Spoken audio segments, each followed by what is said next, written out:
Hello, reprobates of all ages. It is I, Bert U5, back again with a rather unusual video. And I mean, you're probably used to me doing quote-unquote unusual videos at this point. I like to cook on occasion. Yes, that's right. I did a chicken pie video. I'm pretty sure I've done a toasty video. I did a video on toasty science, if I'm not even mistaken. But I wanted to do something dessert-based this time. So it all started with a jar of lemon curd. If you're unfamiliar what lemon curd is, it's a kind of spread made with lemon juice, lemon zest, eggs, and it's all set in a jar. And so my parents, by means which I'm not entirely sure how, came into possession of a jar of lemon curd from some friends of theirs.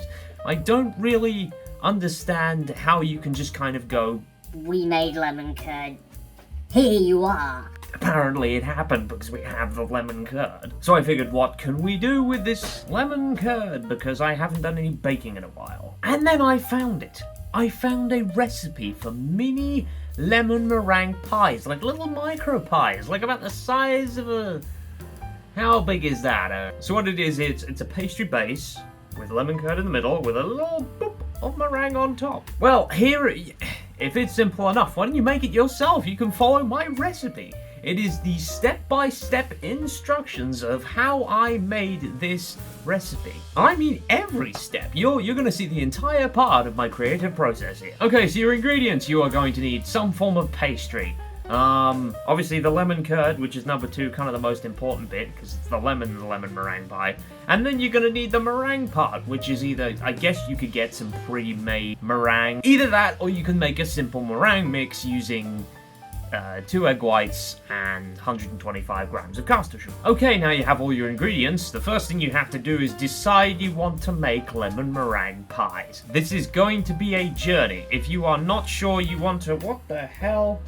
What's happened to my chair? Okay, so if you haven't already, go get your ingredients. At this point, realize that the shop over the road is out of short crust pastry, so you buy puff pastry instead and hope that it works. Because if it doesn't work, you're going to have to go and buy the ingredients to make your own short crust, and no one wants to do that. Okay, so you roll out the puff pastry, cut it out into circles with some kind of cookie cutter. That will probably work. If not, I guess you could use you'll probably use a cup or something and just stamp it. There are many things in the shape of a circle you could use to stamp out circles. As long as it fits in your tin, that's what matters. Once you've shaped them into your tin, you put them in the oven on 200 degrees Celsius and bake them until you regret every previous step of the process. Basically, at this point, when I was making these, the puff pastry had expanded so much that there was now no hole to put any filling into the pie, and it was just kind of oozing out all over the place, like some kind of puff pastry tumor. I didn't even bother baking them fully because they were completely useless to me, so I had to throw the whole lot away. So, note to anyone who's making the recipe and following the steps so far,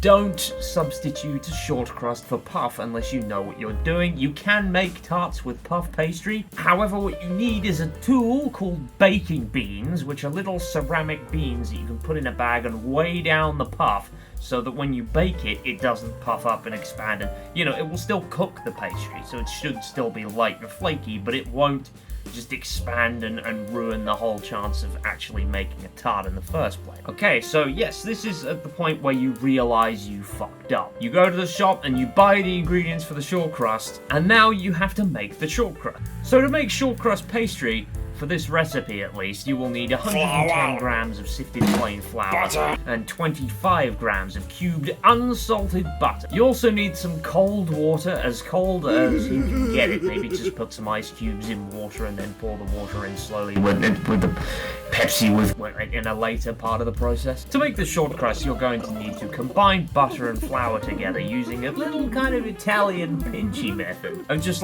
slowly tossing the flour and butter between your fingers until it's all nice and combined, kind of a nice light buttery color. You add some of your cold water to this mixture, mix, and then you add some more water, and you mix again, and then you realize you put way too much water in it.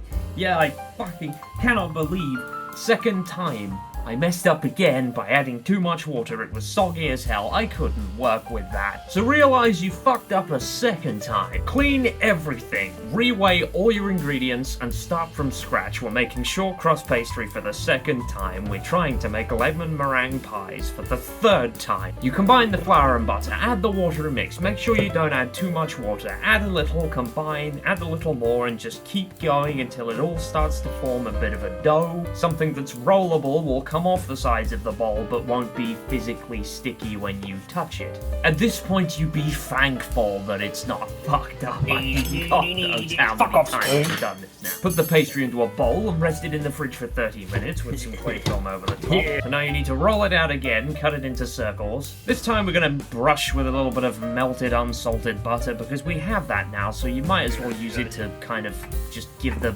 pastry a bit of colour. Otherwise, when you bake short crust, it does just kind of go into a hard white state. You prick the bottoms with a fork so that all the air can escape from the bottom. The bottoms don't puff up too much, so you still have a cup with which to place your filling. And then you bake in the oven until golden brown or until about the same consistency as a ceramic dish. Yeah, at this point I was starting to think I'd fucked up again because the bases were really solid, but at this point I at least had short crust pastry. Now, after all this time, to make meringues, all you need to do is whip up egg whites until they kind of hold their own shape. It's best to use this with a hand mixer, I would say, because whisking this by hand can take quite a long time. It'll make your arm hurt. Now you need to whisk in your caster sugar until the mixture is kind of combined all together and glossy, so there's no additional sugar along the outside of the bowl. Now spoon it into a piping bag, or you can just go straight into a sandwich bag and snip off the end if you want to make a redneck piping bag setup.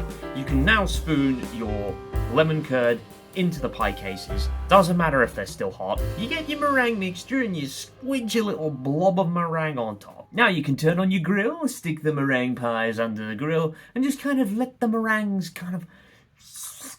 I slightly overdid it, so if you're following my recipe and you want the exact same product, burn them. Now you can remove the pan from the oven, take the pies out of the pan, and then store them in the fridge to cool until they are nice, edible temperature. And finally, after all that, regret ever making lemon meringue pies in the first place, eat your sad little crusty piece of crap pie and be like, wow, that's okay. So, there's been some things learned here. First of all, you can't just go and replace short crust with puff, do the exact same thing as you did with the short crust as you do with the puff and expect the same result. That doesn't work. Second of all, I think I need to learn how to make short crust pastry properly, because the result that I had was an incredibly crunchy short crust, which is either suggesting to me that the dough was too dry, ironically, or perhaps there wasn't enough butter in the mix. And as for the meringues, I wouldn't suggest piping them straight on and just doing them like that at all. I think the best thing with meringues would probably be to bake them in a normal oven. When you think of meringue, you don't think of splat. You think of, I learned a lot of lessons from this. Like, I probably should have just gone and made cinnamon rolls like I wanted to in the first place. But we had to use the lemon curd because somehow it ended up in our house. And if we don't use it, it's going to get thrown away. It's going to make it look like we didn't care for it in the first place, even though we didn't. But you have to pretend like you care, because that's how friendships work between friends and parents, because they're all trying to one each other up, and they're going to dance class and they're learning new steps, and they're like, oh, here's a jar of lemon curd that you have to eat. Like, thank you. I want to try and eat it as much as possible, but really I don't want to, because it's lemon fucking curd. Who eats lemon curd anymore? We're not in the 1960s. We're trying to preserve the lemons and use all the fresh produce like farmers in the rich beyond.